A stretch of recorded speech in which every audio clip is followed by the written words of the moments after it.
Hi YouTube, my name is Jack. Today I thought that we would talk about something that I'm really bad at in tarot, which is predicting specifically when things are going to happen. So, not all tarot readers like to do predictive readings. Of the tarot readers who like to do predictive readings, not all like to make specific predictions about when things are going to happen. But it is a skill. Certainly, it's an often requested skill, right? In divination, where people come to you and they don't just want to know that they're going to get a new job sometime in the future. They want to know when. They want to know the circumstances of the new job and how they're going to get it. And people want specific details out of divination.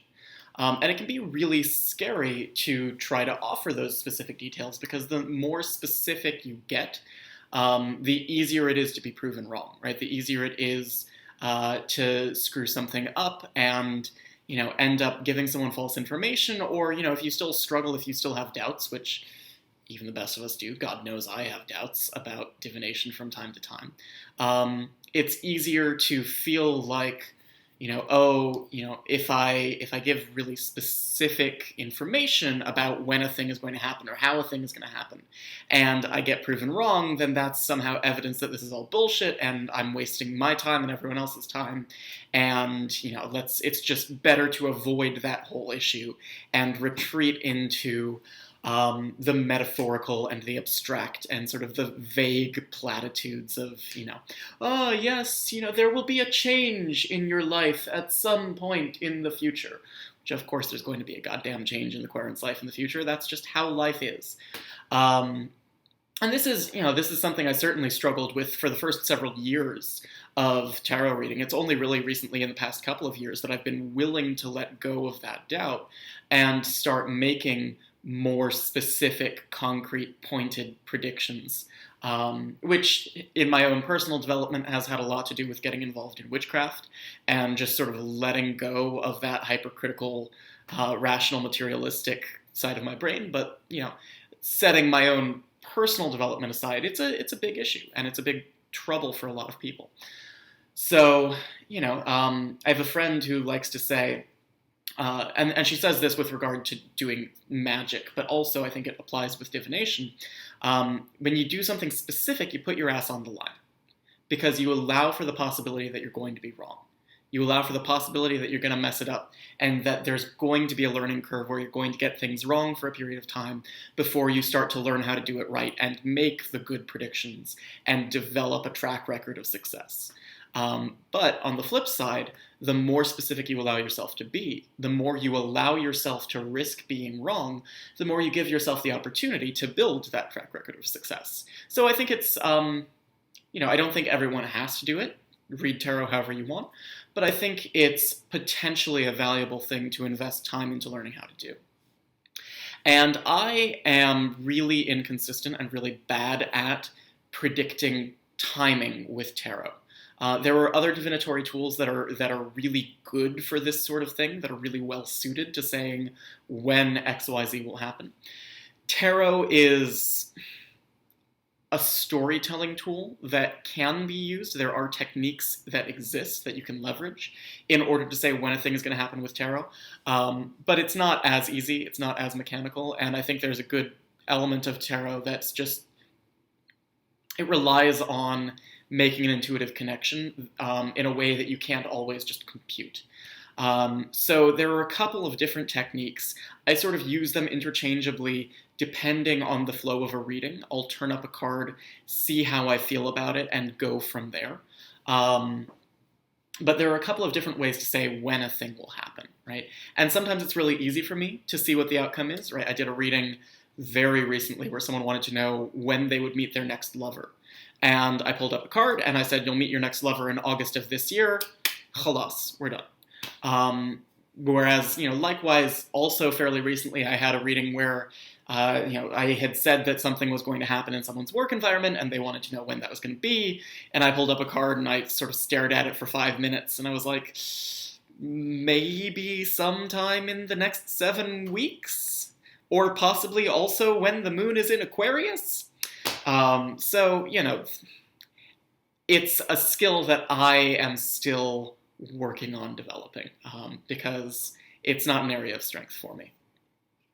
But with that said, there are, I think, 4-ish main ways that you can predict timing with tarot. There are probably more, but there are 4 main ways that I tend to use that I'd like to talk about today.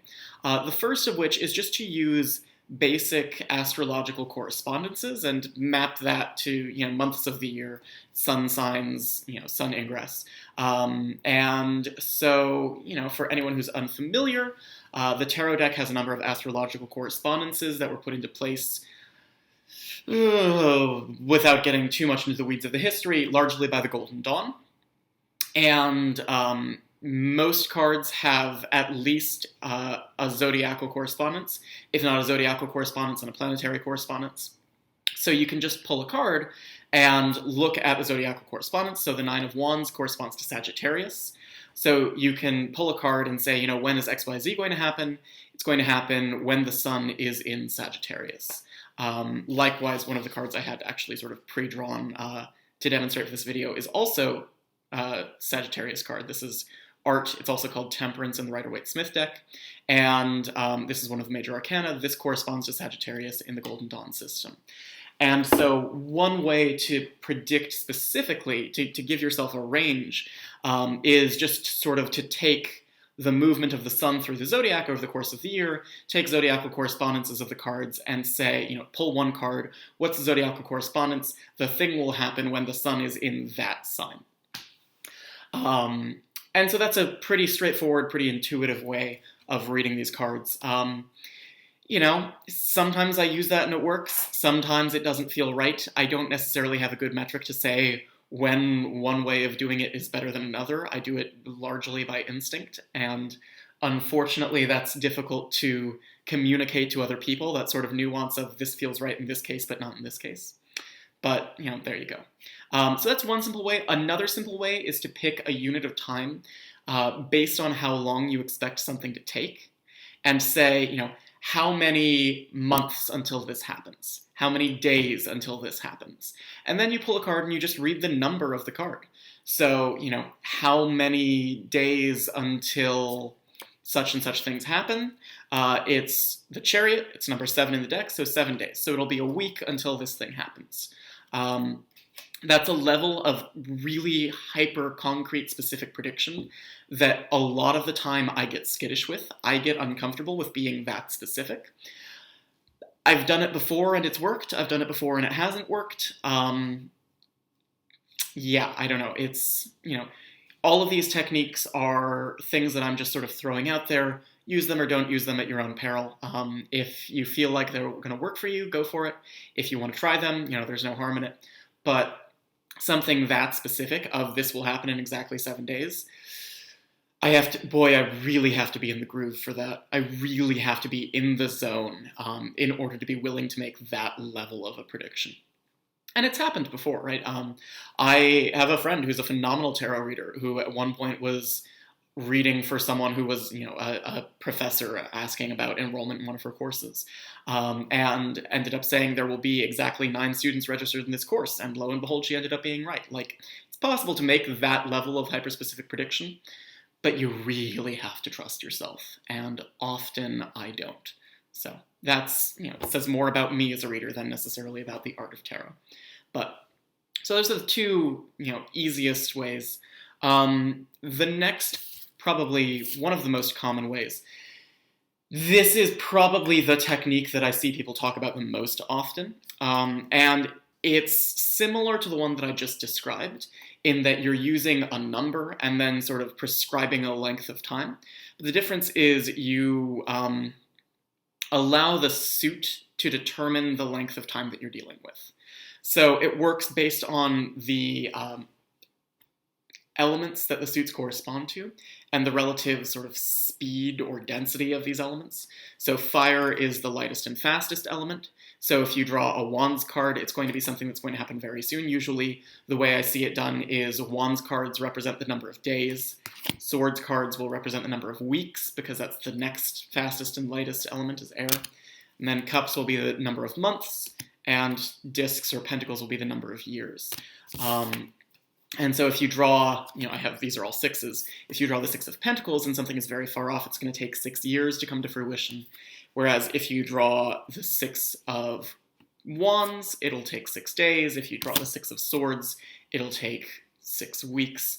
And you can also do things in combination, right? So if you want to be more specific, you could divide the deck up, and you could, shuffle and have all of the coins or pentacles in one stack, all of the cups in one stack, all of the swords, all of the wands, and then you could draw one card of each and say it will take this many years, this many months, this many weeks, and this many days, right? If you're dealing with something that's far in the future, which, give it a try, see how it works for you. The multiple year predictions takes a long time to pay off.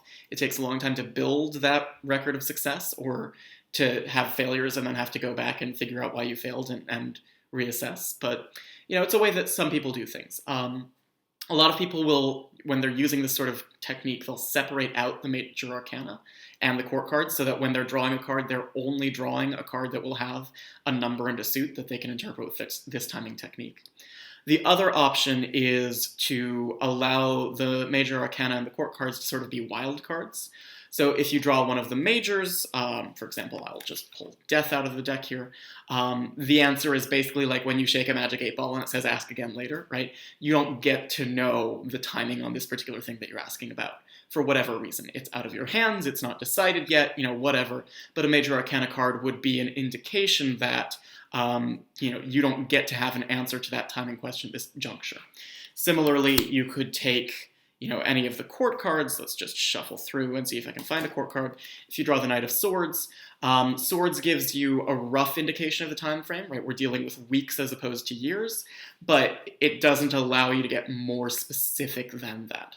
Alternatively, if you wanted to, you could read the Knight of Swords as Knight of Swords in the Thoth deck corresponds to the King of Swords in the Rider-Waite deck. I will die on this hill. There's a lot of confusion over what happened with the Golden Dawn deck when it moved into Rider-Waite and Thoth systems, because the Golden Dawn deck has knights, queens, princes, and princesses. Sometimes you'll also see kings, queens, princes, and princesses. And then in the Rider-Waite deck, you have kings, queens, knights, pages, where the kings correspond to the Golden Dawn knights/kings, and the knights in Rider-Waite correspond to the Golden Dawn princes. Some people think that's the other way around. Some people think that the kings correspond to the princes. That's not true. If you read the pictorial key to the tarot, it's very clear that Arthur Edward Waite has placed the kings at the top of the hierarchy of the court cards in his deck, which matters for elemental correspondences and Kabbalistic correspondences. So the kings in the Rider-Waite system correspond to fire, and the knights correspond to air. Whereas if you look at the Thoth deck, the hierarchy is knight, queen, prince, princess, where the knights correspond to fire, they're the top of the hierarchy, and princes correspond to air as the second from the bottom. That's a bit of a digression, sorry about that. But so the knights in the Thoth deck are the top of their suits. So if you wanted to, you could read the Knight of Swords in Thoth as 14, right, as number 14, so it would be 14 weeks. That's an option. That's not something I tend to do, but, it's on the table. And the last technique that I'd like to talk about is one that I use sometimes and not terribly often, largely because it's just a bitch to use. But that's to use more specific astrological correspondences. So every one of the major arcana has correspondence to an element, a planet, or a sign of the zodiac. Exactly one of those three. In the minor arcana, numbers 2 through 10 of every suit correspond to both a planet and a zodiac sign. So specifically to a planet located in a particular decan of a zodiac sign. And so if you want to, you can be really specific with the timing and use those doubled up correspondences in order to get there. So I'll pull 3 cards out of the deck, we'll take a look at them. So for example, the 4 of Wands is Venus in Aries. So if you're asking for when something's going to happen, you could say, it's going to happen exactly when Venus is in Aries. And then you'd have to pull out an ephemeris and you'd have to look at the dates that Venus will next be in Aries in order to give you a bracket of time that could happen, but you get the idea. Similarly, the Three of Cups is Mercury in Cancer. Is that right? Yes, that seems right. Yeah. The Three of Cups is Mercury in Cancer. So once again, you would look at the next time that Mercury is going to be in Cancer. And likewise, the Nine of Swords is Mars in Gemini. This is trickier when you get to the outer planets that move really slowly, right? So Jupiter and Saturn, because those take a couple of years to transition through every sign. So it sort of breaks down when you get to the slower planets because you could have a prediction that something's not going to happen for another 12 years. Sometimes that's the case, but usually if someone's coming to you for a tarot reading, they're asking about something that's at least a little bit closer on the horizon. I'm going to do one last technique and then I'll wrap this video up. And the last one is just to read it sort of much more intuitively, no formal techniques, nothing like that, but just to pull a card and interpret what it says and talk about circumstances that something is going to happen. So if you pull the Ace of Wands, right? Such and such project will, or such and such thing, such and such event that I'm making a prediction about will come to fruition when you have started on a new creative project, a new romantic or sexual endeavor, right? Something like that. Or, if I pull the Three of Discs, then it will happen when you get engaged in a particular cooperative project at work, something like that, right? So this is a form of timing technique that's based more on the divinatory meanings of the cards rather than on sort of larger structural computational methods. And that can be very satisfying because it can give a sense of context to a reading, right? This will happen when you do this. But depending on what you're looking for, it won't necessarily give you a specific date range, which sometimes people want, either as a reader or as a querent.